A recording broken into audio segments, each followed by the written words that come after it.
Are you tired of playing bad board games? I have decided to take 2 pure luck based games and one game that is just universally hated to see if I can add some house rule elements to make the games more fascinating, more interesting. So, here we go. The first game I want to conquer is Candyland. A game that's purely luck based. The moment you finish shuffling the cards and you put the cards in the center of the table for everyone to play, the game is already chosen the winner. You just have to go through the 10, 20, 40 minutes to get to the end. Now I understand the game is meant for 3 to 10-year-olds and some parents who are forced to play it. This is meant for spicing up the game to make it a little bit older. So, this is my recommendations. I'll give you a rule just to keep the traditional feel of the game, but adds a spicy element to it. And then I will go on to how I would personally reformat the game to make it more strategy based. Not sponsored by this drink. The first thing I would do for the people that was like, I want it to be luck based and I don't want to change the format. Okay, fair enough. There are people that like games traditionally with no house rules. This is the only thing I will add to make it cool. Have the opponent guess the color that you're about to draw. If they get it, they move that color. If they guess incorrectly, you can choose, if you desire to, before you move your piece, to double the roll, double the card movement. Maybe like that's really unfair to the opponent. Well, think about it this way: they can consistently guess the candy pieces. You don't move. You have to stick with the blues and reds while they can go through the candy pieces. There is strategy to it, and it's pure luck. Have fun. For the format change to it, this is what I'll say. Everyone draw 10 cards. Your job is to get rid of every single one of those cards as fast as humanly possible. So, you want to go for distance, but you don't want to accidentally use all your candy pieces. But just to add the luck element to it, if your opponent can guess the color you're about to put down, they move that card and you don't. You lose that card ability. And it just goes back and forth until all 10 cards are gone. And then you move. If your opponent guesses your card, you skip a turn to make it 2 turns. And it just goes like that. I will personally add Joker cards to it. Well, it's literally no movement and you go backwards to that point. So let's say you have 2 yellow red, 1, 2 red, 1, 2 yellow, a bunch of blues and greens, a purple, and then a candy piece and a joker.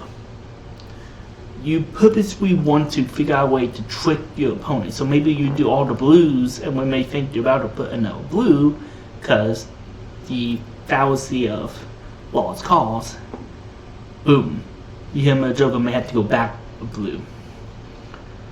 It's just an idea. Obviously, you can tweak it, because this is just what I'm thinking off the top of my head. And I don't know how balanced the game is. I'm just experimenting with ideas from other games.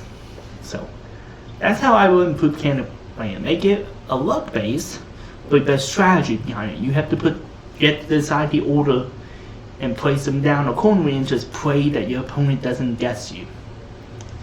Or else they get 10 new cards and 10 new movements while you're stuck with one and they can guess and steal from you. Like, do you really want to go for the 1 candy piece? Will they be able to put this in? I mean, they can consistently say, you got the candy cane piece. just to make sure that you don't move at all.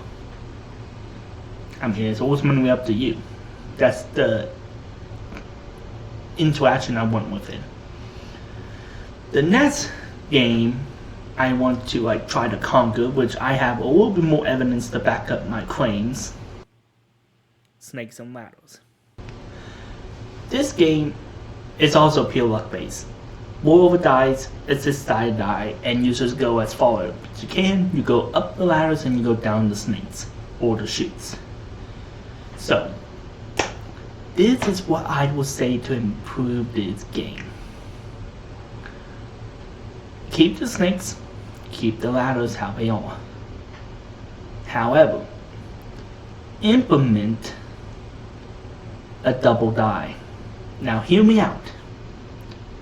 Every time you land on a 10, 11, 20, 21, 31, one of those edge muppers, you have to roll a double die. And you have to go precisely to the location like you do with a normal die. But your opponent can roll a die too and bring you back if they elect to. Think that there's 12 spaces and all it takes is you to be on 51 and roll 12 and you're at 62 and you're back down to 18. Your opponent could be nice and be like, yeah, you know what? I will be the nice person and roll the die 3. So you actually have to go 9. So if you roll a 2, you roll snake eyes on the 2 and they choose to roll the 6 die to counter, you may roll 6. You go back with 4 squares. It adds a little bit of assholeness to the game, which I like. And something else I would do, just personally, is add a rule where if you don't get precisely 100, instead of going backwards a couple of spaces, you go back to the beginning. You have to roll precisely. Something else I would also like to implement is for the 2 die roll, you can opt to choose 1 die, but you lose your turn. So you can avoid the snake and opt to take 6 out of the 12. But again, your opponent can counter with their own die, so are you willing to just not only waste a turn, but also take the chance of going backwards? Guaranteed. So, just add a little bit more social harassment to the game. So that's what I will say on that game. I'm curious if people are going to try it out. I'm curious if people will enjoy it. The last game I want to conquer, which will take me a little bit more time to explain, it's Monopoly. One of my actual favorite board games, because I get what it is. It's really predictable. That's the game I will say Monopoly is. A really predictable game the more and more you play it. Especially with bots or people who really do not understand how capitalism works. People in the business world will throw away money in order to keep property. Once you get into that mindset, Monopoly is really easy to win consistently. Not always. Sometimes I get boned and I just cannot get a Monopoly for my life. And nobody's willing to make an actually decently good trade. So, I can definitely say Monopoly has some quirks that needs to be worked out. I also say Monopoly is a bad game because it's too realistic. Back then, Monopolies was really difficult to hold when this game came out, and it was more of a foretell and warning. If we're going to make Monopoly a true critic of capitalism, like how it was designed, let's add a little bit of inflation to it. You don't make a trade, inflation goes up 0.5%. Someone gets a paycheck, but refuses to buy money after 2 turns, inflation goes up 0.5. Someone is on the verge of bankrupt and can't pay their bills, and now houses are getting foreclosed. The housing prices are going up.